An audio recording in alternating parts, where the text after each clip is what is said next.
በትንሽ ነገር የማያመሰግን። ሰላም እንደምናላችሁ ውድ የኢትዮ ቲዩተር ዩቲዩብ ቻናላችን ቤተሰቦቼ፣ ሰላምታዬ በያላችሁበት ይድረሳችሁ። እንኳን ደህና መጣችሁ ወደ ኢትዮ ቲዩተር ዩቲዩብ ቻናል። በዚህ ቻናል የተለያዩ መሰረታዊ ለህይወታችን ጠቃሚ የሆኑ ትምህርቶችና እንዲሁም ደግሞ አማርኛና እንግሊዘኛ በቀላሉ በአጭር ጊዜ ውስጥ እንዴት መጻፍና ማንበብ እንዳለባችሁ የሚያሳይ ቪዲዮን ታገኛላችሁ ማለት ነው ቤተሰቦቻችን። በተለያየ አጋጣሚ የትምህርት እድል ያላገኛችሁ እንዲሁም ደግሞ ትምህርት ተምራችሁም ቢሆን ፐርፌክት ሆናችሁ መጻፍና ማንበብ የምትፈልጉ ተማሪዎች በታች ባስቀመጥንላችሁ ስልክ እየደወላችሁ እኛ ጋር እየተማሩ ከሚገኙ ተማሪዎች ጋር ተቀላቅላችሁ በአጭር ጊዜ በአጭር ወራቶች ውስጥ አውቃችሁ አንብባችሁ ጽፋችሁ የምትወጡበትን እድል አመቻችተንላችኋል ማለት ነው። እየደወላችሁ መመዝገብ መማር ትችላላችሁ ማለት ነው። ብዙ ተማሪዎች ከኛ ጋር እየተማሩ ይገኛሉ። አብዛኞቹ ደግሞ በአጭር ጊዜ ውስጥ በአጭር ወራቶች ውስጥ የሚፈልጉትን አግኝተው የወጡ ተማሪዎችም አሉ ማለት ነው። መማር የምትፈልጉት እየደወላችሁ መጀመር ትችላላችሁ። ዛሬ ደግሞ እናንተን ይጠቅማል ብዬ ያሰብኩትን ወደ 10 የሚሆኑ ለህይወታችን በጣም አስፈላጊ የሆኑ መሪዎችን ይዤላችሁ መጥቻለሁ ማለት ነው።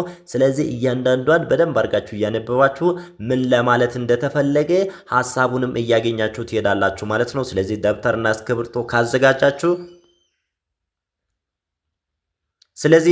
እስክሪብቶ ካዘጋጃችሁ ቀጥታ ወደ ትምህርቱ እንገባለን ማለት ነው። ከመጀመሪያው ጀምረን እያንዳንዷን እያነበብን እየጻፍን እንመለከታለን ማለት ነው። ለዚህ ቤት አዲስ ከሆናችሁ ሰብስክራይብ እንዳደረጋችሁ እርግጠኛ ሁኑ። ቪዲዮን ደግሞ ላይክ እያደረጋችሁ እንድትጀምሩ አበረታታችኋለሁ። ቀጥታ ወደ ቪዲዮ። እንግዲህ እዚህ ጋር እንደምትመለከቱት ወደ 10 የሚሆኑ ሐሳቦች አሉ ማለት ነው። እነኚህ ሐሳቦች በጣም ምክር የሚሰጡና ጠቃሚ ለህይወታችን መሪህ የሚሆኑ ሐሳቦች ናቸው ማለት ነው። እያንዳንዷን በትክክል እያነበብን እንዲሁም ደግሞ ሐሳቡ ምን ለማለት እንደፈለገ እያወቅን ነው የምንሄደው። ስለዚህ ከመጀመሪያው ስንጀምር የመጀመሪያይቷ እችን ትመስላለች። ያው ከነ ቀደም ብላችሁ እናንተ ማንበብ ይጠበቅባችኋል። ማንበብ የሚችሉት እንደገና ደግሞ በዚህ ደረጃ ላይ ያልደረሳችሁ መማር ከፈለጋችሁ እየደወላችሁ ትመዘገባላችሁ ማለት ነው። ስለዚህ የመጀመሪያው ሐሳብ ምን ትላለች ቤተሰቦቻችን? አንደኛይቷ ከዚች እንጀምራለን።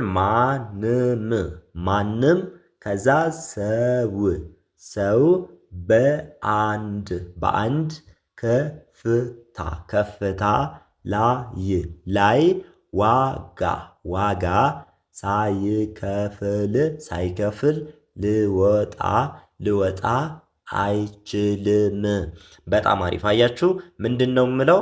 ማንም ሰው በአንድ ከፍታ ላይ ዋጋ ሳይከፍል ሊወጣ አይችልም። በዚህ ዓለም ስንኖር ዋጋ መክፈል አለብን ማለት ነው። ለአንድ ነገር ወይም ስኬታማ ለመሆን ዋጋ መክፈል ግድ ይላል ማለት ነው። ቤተሰቦች በእድል ብቻ አይደለም ህይወት። ስለዚህ የሆነ ቦታ ላይ የሆነ ከፍታ ላይ የደረሱ ሰዎችን ካያችሁ እነዛ ሰዎች ምንም ቢሆን የሆነ እድል ሊጠቀሙ ይችላሉ።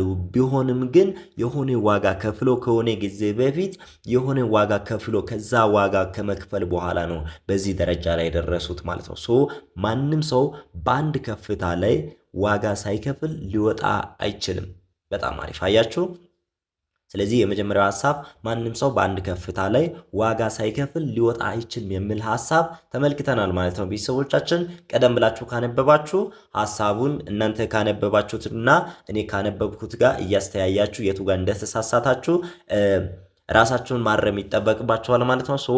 ማንም ሰው በአንድ ከፍታ ላይ ዋጋ ሳይከፍል ሊወጣ አይችልም የሚል ሐሳብ በመጀመሪያው ላይ ተመልክተናል ማለት ነው። ውድ ቤተሰቦቻችን በጣም አሪፍ። የመጀመሪያው ሐሳብ እችን ትመስላለች። አሁን ደግሞ ወደ ቀጣይ ሐሳብ እንመጣለን። የቀጣዩ ሐሳብ እችን ትመስላለች። ስለዚህ እንደተለመደው ከኔ ቀደም ብላችሁ ማንበባችሁን እንዳረሱ ከዛ አብረን የምናነብ ይሆናል ማለት ነው። ምን ትላለች? ጥሩ ህይወት ለመኖር እድል ብቻ በቂ ብለን ማሰብ የለብንም። ይድገምላችሁ አንደ ጥሩ ህይወት ለመኖር እድል ብቻ በቂ ብለን ማሰብ የለብንም። በጣም አሪፍ። ይሄኛውም ያው ኢንዳይሬክትሊ ቢሆንም ከመጀመሪያው ሐሳብ ጋር ይመሳሰላል። ምንድነው ምለው? ጥሩ ህይወት ለመኖር እድል ብቻ በቂ ብለን ማሰብ የለብንም ይላል። ይህ በቃ ትክክለኛ እውነት ነው ማለት ነው ቤተሰቦቻችን። እድል በዚህ ዓለም ላይ ሰዎችን የሆነ ቦታ ላይ ሊያደርስ ይችላል። ግን እድል ሁል ጊዜ አይደለም። የሆነ ጊዜ እድል ካገኘን ያን እድል ተጠቅመን ደግሞ ከኛ የሚጠበቀውን ነገር ማድረግ አለብን። ከኛ የሚጠበቀውን ነገር ስናደርግ ደግሞ ጥሩ ህይወት መኖር እንችላለን ማለት ነው። ጥሩ ህይወት ከእድል ይመጣል ብለን ማመን ግን ጥሩ አይደለም ማለት ነው። ብዙ ጊዜ ከፈጣሪ ዘንድ ሊመጣ ይችላል ጥሩ ህይወት፣ ግን እሱን ደግሞ እኛ እድል ብለን ነው የምንወስደው። ሊሆን አይችልም። ለምሳሌ አንድ ሰው ከፈጣሪ ጋር ካለው ሪሌሽንሺፕ ተነስቶ የሆነ ጥሩ ህይወት ወይም መልካም የሚባል ህይወት ሊኖር ይችላል። ግን ህይወት ደግሞ ሙሉ በሙሉ በእድል ላይ ይመሰረታል ማለት አንችልም። ቤተሰቦቻችን እድል በብዙ ቦታ ይጠቅማል፣ ግን በእድል ህይወት አይመሰረትም ማለት ነው። ቤተሰቦች ጥሩ ህይወት ለመኖር እድል ብቻ በቂ ነው ብለን ማሰብ የለብንም ይላል። ቤተሰቦች የእናንተን ሐሳብ ታስቀምጣላችሁ ማለት ነው። ቤተሰቦቻችን ከሰማችሁ በኋላ የእናንተ ሐሳብ ለምሳሌ እነኚህ ወደ 10 የሚሆኑ ሐሳቦች አሉ።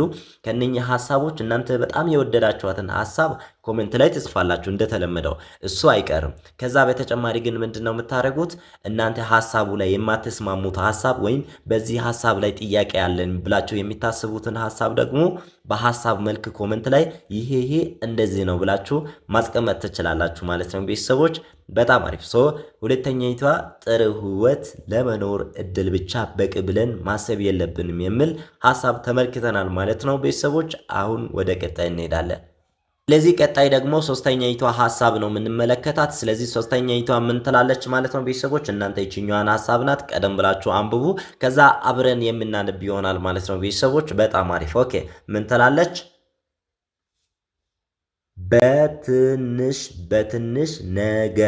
በትንሽ ነገር የማያመሰግን ሰው ብዙ ሲያገኝ አያመሰግንም።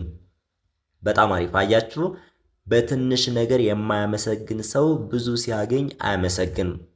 ይህኛው አሁን በጣም ትክክለኛ ነገር ነው ማለት ነው። ቤተሰቦቻችን ለምሳሌ አንዳንድ ጊዜ ለማመስገን በጣም ትልቅ ነገር ነው እኛ ኤክስፔክት የምናደርገው። ያ ማለት ምን ማለት ነው? ለምሳሌ ፈጣሪ እንደዚህ ካደረገልኝ፣ መኪና ከገዛው፣ ቤት ከሰራው ምናምን ብለን ነው የምንመኘው።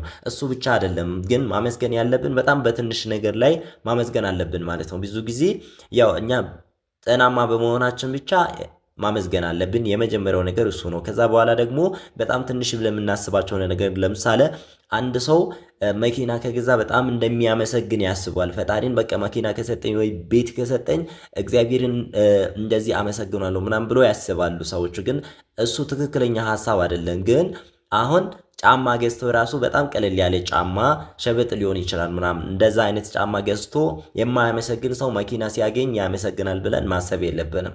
አያችሁ ምንድነው? ምስጋና ብዙ ጊዜ ማንነት ይሆናል፣ ከኛ ህይወት ዘይቤ ጋር ይገናኛል ማለት ነው። በጣም አመስገኝ ሰዎች ከሆነን በጣም በትንሽ ነገር እናመሰግናለን ማለት ነው። ካልሆነ ደግሞ በጣም ትልቅ ነገር ሲሆንልን እናመሰግናለን ብለን እናስባለን። ግን ያኔ ያን ነገር ስናገኝ አናመሰግነው ማለት ነው። ምስጋና በጣም በትንሽ ነገር ነው የሚጀምረው ማለት ነው። ለምሳሌ አንድ ምሳ ራሱ በልታችሁ ሲጨርሱ ለዚህ ምሳ አመሰግናለሁ ብላችሁ ፈጣሪውን ማመስገን አለባችሁ ማለት ነው። ምሳ በቀላሉ የሚገኝ ነገር መስሎ ሊታያችሁ ይችላል። እሱ አይደለም ዋናው ነገር። ግን በህይወታችሁ ላይ ምን አይነት አመስገኝ እንደሆናችሁ ራሳችሁን እያሳደጋችሁ፣ በምስጋና ህይወት ራሳችሁን እያሳደጋችሁ ነው የምትሆኑት ማለት ነው። በትንሽ ነገር የማያመሰግን ሰው ብዙ ሲያገኝ አያመሰግነው ማለት ነው። በቃ ይሄ እርግጠኛ መሆን አለብን ማለት ነው።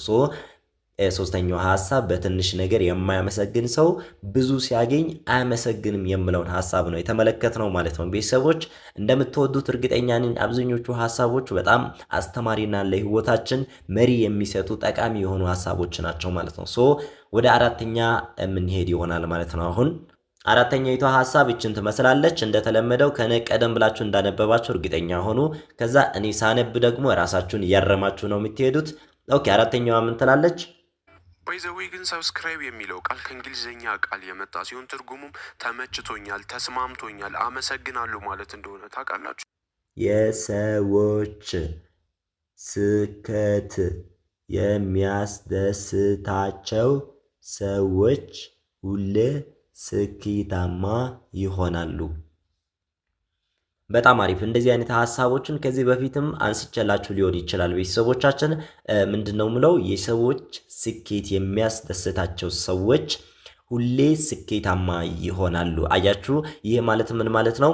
ህይወት ብዙ ጊዜ ምንድነው በመሪህ ነው የሚሄደው ማለት ነው። ለምሳሌ ለሰዎች በጣም አሪፍ ነገር ወይም መልካም ነገር ሲሆንላቸው በእነሱ ቀንቶ እነሱን ለመጣል የሚሰራ ሰው በራሱ ህይወት መቼም መልካም ነገር አይ ማለት ነው። በቃ ይሄ የህይወት ህግ ነው ማለት ነው። ትክክለኛ ነገር ነው ማለት ነው። ያን ነገር ራሱ መልካም ነገር ቢያገኝም ሌላ ሰው መጥቶ ደግሞ እሱን ከዛ ከመልካም ነገር ለመጣል ሌላ ነገር ይሰራል ማለት ነው። ለምን? በህይወት ላይ ሰው ማንም ሰው የዘራው ነው የሚያጭለው። ስለዚህ ለሰዎች መልካም ነገር ሲሆንላቸው ወይም ሰዎች ስኬት ላይ ሲወጡ ሲሳካላቸው እኛ በጣም ግሬትፉል መሆን አለብን፣ ማለትም አመስገኝ መሆን አለብን ማለት ነው። በቃ ስለ እነሱ ስኬት ደስ ሊለን ይገባል ማለት ነው። ለምን? የእነሱ ስኬት የእኛን ጉድለት ወይም የእኛን ውድቀት አያሳይም ማለት ነው። በእነሱ ስኬት ላይ ስንደሰት ራሱ የራሳችን ስኬት እያፋጠንን ነው ማለት ነው። የሰዎች ስኬት የሚያስደስታቸው ሰዎች ሁሌ ስኬታማ ይሆናሉ የምትሏን ሐሳብ አራተኛዋን ሐሳብ እችኛዋን በጣም ነው የወደድኳት። አይተናታል ማለት ነው። ቤተሰቦቻችን እናንተ የወደዳችኋትን ሐሳብ እየጻፋችሁ ኮሜንት ላይ ትወጣላችሁ ማለት ነው። ቤተሰቦች በጣም አሪፍ። እንደዚህ አይነት አስተማሪ የሆኑ ሐሳቦችና አስተማሪ የሆኑ ትምህርቶችን በዚህ ቻናል እየተማረን እንቀጥላለን ማለት ነው። ግን የእናንተ ድጋፍ ያስፈልጋል ማለት ነው። እናንተ ካበረታታችሁ እንደዚህ እየተማረን ነው የምንቀጥለው ማለት ነው። ቤተሰቦች በጣም አሪፍ። አራተኛይቷን በዚህ መልክ አይተናል። አሁን ደግሞ ወደ አምስተኛይቷ ደግሞ እችን ትመስላለች። እችኛዋ ሐሳብ ናት። ምን ትላለች? አምስተኛዋ ሐሳብ ሁልጊዜ ሰዎችን የምናከብር ከሆነ በሄደንበት ሁሉ እንከበራለን። በጣም አሪፍ ተመለከታችሁ። ይሄኛውን ሐሳብ ከመጀመሪያው ከአራተኛው ሐሳብ ጋር የሚያመሳስል ነገር አለው ማለት ነው። ግን ይሄኛውም በጣም አስፈላጊና መተግበር ያለብን ጉዳይ ነው ማለት ነው። ቤተሰቦቻችን ሁል ጊዜ ሰዎችን የምናከብር ከሆነ በሄድንበት ሁሉ እንከበራለን ማለት ነው። አንዳንድ ጊዜ ሰዎቹ አንዳንድ ቦታ ላይ ስናያቸው በጣም ሰዎቹ ያከብሯቸዋል እና በጣም ብዙ ቦታ ይሰጣቸዋል። እና እንደዚህ አይነት ሰዎች ከየት ነው ያ ክብር የመጣው? እነሱ በተፈጥሯቸው ሰውን ስለሚያከብሩ ነው። በቃ ሌላ ነገር አይደለም። ማለት ሰውን ስለሚያከብሩ ሲባል ሰውን ለማሳየት ወይ ለማስመሰል ሰው ባለበት ቦታ ሰውን እንደሚያከብር ሰው ሆኖ አክት ማድረግ ሳይሆን ከልባቸው በቃ ከማንነታቸው ሰውን የሚያከብሩ ሰዎች በሄዱበት ቦታ ሁሉ ይከበራሉ ማለት ነው። ሁል ጊዜ ሰዎችን የምናከብር ከሆነ በሄድንበት ቦታ ሁሉ እንከበራለን ይላል። በጣም አሪፍና አስተማሪ የሆነች ሐሳብ ናት። አምስተኛይቷም ሁልጊዜ ሰዎችን የምናከብር ከሆነ በሄድንበት እንከበራለን ማለት ነው። ማንኛውም ሰው ክብር የሚባል ነገር አይጠላም አይደለ? ግን ክብር ለማግኘት እኛ መጀመሪያ ማክበር አለብን ማለት ነው። ሰዎችን ባከበርን ቁጥር ሰዎች እኛን እንዲያከብሩ እያደረግን ነው ማለት ነው። ቤተሰቦች በጣም አሪፍና አስተማሪ የሆነች ሐሳብ ናት ማለት ነው። ወደ 10 የሚሆኑ 10 ፖይንቶች በጣም አሪፍ ፖይንቶች ናቸው። ስለዚህ እነሱን እያንዳንዱን ራሳችሁን እየፈተሻችሁ ነው መስማት ያለባችሁ መማር ያለባችሁ። ለምሳሌ እናንተ አሁን እዚህ ጋር አምስተኛው ስለ ክብር ሰውን ስለማክበር ነው አይደለም የሚያወራው። እኔ ግን በህይወት ሰውን አክባሪ ነኝ፣ ሰውን አከብራለሁ፣ ታላላቆቹን አከብራለሁ፣ ከኔ ጋር ተመሳሳይ ቢሆንም ወይም ክብር አሳያቸዋለሁ ወይ የሚለውን ራሳችሁን መፈተሽ ይጠበቅባችኋል ማለት ነው። ቤተሰቦች በጣም አሪፍ። አሁን ወደ 6ኛ ደርሰናል። 6ኛይቷ ደግሞ እችን ትመስላለች። አንብቡና አንድ ላይ እያነበብን እንመለከታለን ማለት ነው። ምን ትላለች? ለኛ እንዲሆንልን የማንፈልገውን ነገር ለሌሎቹ አናድርግ። በጣም ደስ የምትል ሐሳብ ናት ማለት ነው። እችኛዋም ሐሳብ አብዛኞቻችሁ እንደምትወዱት እርግጠኛ ነኝ። ለእኛ እንዲሆንልን የማንፈልገውን ነገር ለሌሎቹ እናደርግ ሳይሆን አናደርግ ነው። ስታነቡ በደንብ ፊደላቶቹን እየለያችሁ ነው ማንበብ ያለባችሁ። ለኛ እንዲሆንልን የማንፈልገውን ነገር ለሌሎቹ ማድረግ የለብንም ማለት ነው። ቤተሰቦቻችን በጣም አሪፍ። ለምሳሌ ብዙ ጊዜ ሰዎች እስከሆነን ድረስ ሰዎች ለኛ ታማኝ እንዲሆኑ እንፈልጋለን አይደለ?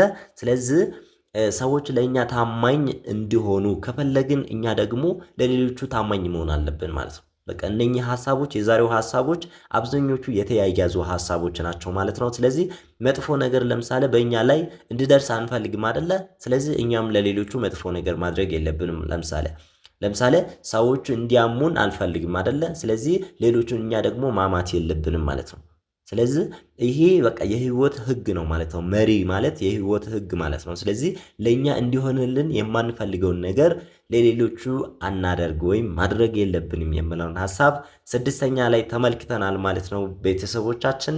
በጣም አሪፍ። ኦኬ፣ ሰባተኛይቷ ደግሞ ምን ትላለች? ሰባተኛይቷ ሐሳብ እችን ትመስላለች። ከኔ ቀደም ብላችሁ አንብቡና እኔ ሳነብ ደግሞ አብረን እናነባለን ማለት ነው። ምን ትላለች ሰባተኛይቷ? ብዙ መስራት ባለጠጋ አያደርግም በጥበብ መስራት እንጂ። አያችሁ፣ ብዙ መስራት ባለጠጋ አያደርግም በጥበብ መስራት እንጂ ይላል። ይሄኛውም አሁን በህይወታችን ላይ በጣም የሚያስፈልግ ሐሳብ ነው ማለት ነው። በጣም ጠንካራ ሰራተኛ መሆን እንፈልጋለን። አብዛኞቻችን ብዙ ስራ መስራት እንፈልጋለን ህይወታችን ለማሸነፍ ወይም ከፍ ያለ በቃ የተሻለ ህይወት ለመኖር ብዙ ከባድ የተባሉ ነገሮችን ሁላ ጭምር እንሰራለን ማለት ነው። እና ብዙ ጊዜ ግን ብዙ የሚሰሩ ሰዎች አይደለም ውጤታማ የሚሆኑት ወይም ባለጠጋ የሚሆኑት በጥበብና ስማርት በሆነ መንገድ የሚሰሩ ሰዎች ናቸው ባለጠጋ የሚሆኑት ማለት ነው። በጥበብ የሚሰሩ ሰዎች ባለጠጋ ይሆናሉ ማለት ነው። እንደምታውቁት በጣም ብዙ ሰዎች አሁን ለምሳሌ በቀን የሚሰሩ ሰዎችን ካየናቸው ቀን ከጠዋቱ ጀምሮ እስከ ማታ ድረስ እየሰሩ ነው አይደለም የሚውሉት።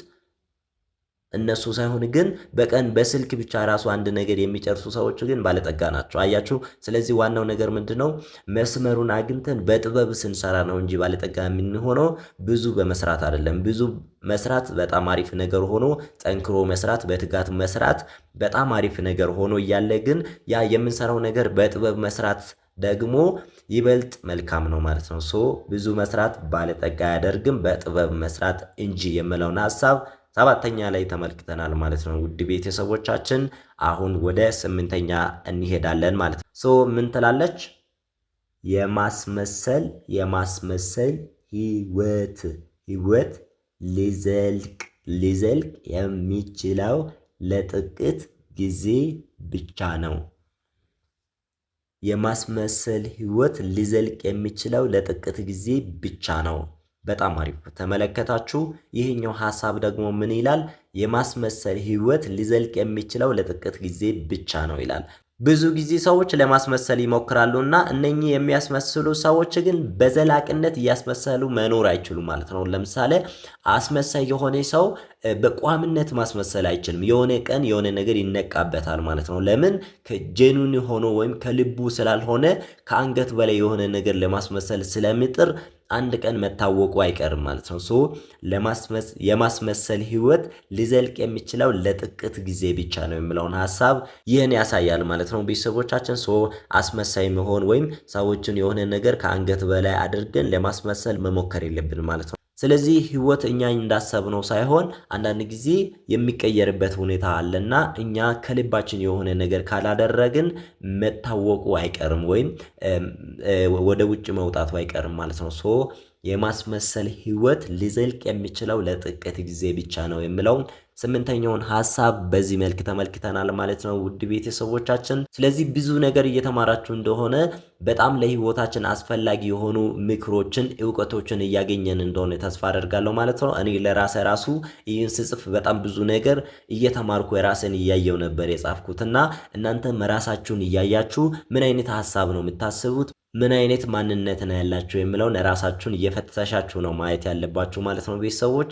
በጣም አሪፍ። ዘጠነኛይቷ ደግሞ ምን ትላለች? ችን ትመስላለች። ከመጀመሪያው ጀምረን ስናነብ ራስን መግዛት ከተማን በሙሉ ከመግዛት ይልቅ ከባድ ነው። አያችሁ፣ ራስን መግዛት ከተማን በሙሉ ከመግዛት ይልቅ ከባድ ነው ይባላል። ይሄኛውም አባባል ነው ማለት ነው ቤተሰቦች። ግን በጣም ትልቅ ቁም ነገር የያዘ ሐሳብ ነው ማለት ነው። ብዙ ጊዜ ራሳችን ለመግዛት እንቸገራለን። ሰዎች እስከሆነን ድረስ በጣም ብዙ ሀገራቶችን ራሱ የመሩ ሰዎች ግን ራሳቸውን ለመግዛት በጣም እንደሚቸገሩ ምናምን ብዙ ጥናቶች ያሳያሉ ማለት ነው። ሶ ራሳችን መግዛት ከቻልን በጣም ትልቅ ነገር ነው የምናደርገው ማለት ነው። ራሳችን መግዛት ማለት ምን ማለት ነው?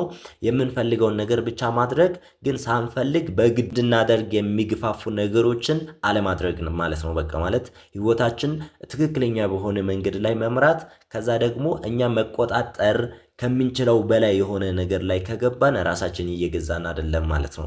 ለምሳሌ እኛ የምንቆጣጠረው ማድረግ ያለብን ነገሮች ብቻ ማድረግ የምንችል ከሆነ ይሄ አቅም ካለን ራሳችን እየገዛን ነው ማለት ነው። ቤተሰቦቻችን ራስን መግዛት ከተማን በሙሉ ከመግዛት ይልቅ ከባድ ነው የምለውን ሐሳብ አይተናል ማለት ነው። ይህ ሐሳብ የሚያሳየው ራሳችን መግዛት ምን ያክል በጣም አሪፍና ከባድ ነገር እንደሆነ ነው የሚያሳየው ማለት ነው። በጣም አሪፍ። አሁን ወደ መጨረሻ ደርሰናል። የመጨረሻ ይስተዋን ሐሳብ አይተን የምንጨርስ ይሆናል ማለት ነው። ቤተሰቦች በጣም ብዙ ነገር እንዳገኛችሁ እርግጠኛ ነኝ። የወደዳችኋትን ሐሳብ መጻፍ እንዳረሱ ኮሜንት ላይ። የመጨረሻዋ ሐሳብ ምን ትላለች? አዋቂ ለመምሰል መሞከር አዋቂ እንዳልሆነ ማሳያ ነው። በጣም አሪፍ። አያችሁ፣ ሲሞክር ያ ሰው አዋቂ እንዳልሆነ ማሳያ ነው ማለት ነው። ቤተሰቦቻችን በጣም ቁም ነገር ያላት ሐሳብ ናት ማለት ነው። እቺ ሐሳብ አንድ ሰው አዋቂ ከሆነ ምንም አዋቂ እንደሆነ ለማስመሰል መሞከር የለበትም ማለት ነው። አዋቂ ከሆነ አዋቂ ነው። በቃ የሚያደርገውን ነገር፣ ተግባሩ፣ ድርጊቱ፣ አነጋገሩ፣ አካሄዱ ሁሉም ነገር አዋቂ ሰው እንደሆነ በሳል ሰው እንደሆነ ያሳያል ማለት ነው። ግን ለማስመሰል ደግሞ የሚሞክሩ ከሆነ አዋቂ እንደሆነ ለማሳየት የሚሞክሩ ከሆነ ደግሞ እንዳልሆነ ያሳያል ማለት ነው። ቤተሰቦቻችን በጣም አሪፍ። ወደ 10 የሚሆኑ ሐሳቦች ለህይወታችን በጣም ጠቃሚና አስተማሪ የሆኑ ሐሳቦችን ተመልክተናል ማለት ነው። ውድ ቤተሰቦቻችን እነኚህን ሐሳቦችን በደንብ አድርጋችሁ ደጋግማችሁ ከህይወታችሁ ጋር እያገናኛችሁ ህይወታችሁ፣ አካሄዳችሁ፣ አስተሳሰባችሁ ምን እንደሚመስል ራሳችሁን እየፈተሻችሁ ነው እነኚህን ሐሳቦችን ማንበብ ያለባችሁ ቤተሰቦቻችን። በጣም አሪፍ የሆኑ ሐሳቦች ናቸው። አብዛኞቹ እንድታነቡ አበረታታችኋለሁ፣ እንድትሞክሩ አበረታታችኋለሁ። በትክክል 10ሩንም ያነበባችሁ ኮሜንት ላይ 10ሩንም አንብቤያለሁ ብላችሁ መጻፍ ትችላላችሁ። የቀራችሁ ደግሞ ስንት በትክክል እንዳነበባችሁ ራሳችሁን ትፈትሻላችሁ ማለት ነው። ቤተሰቦቻችን ኮሜንት ማድረግ፣ ላይክ ማድረግ እንዳረሱ። ሳብስክራይብ ያላደረገ ሰው ካለ ሳብስክራይብ አድርጋችሁ እንድትወጡ አበረታታችኋለሁ።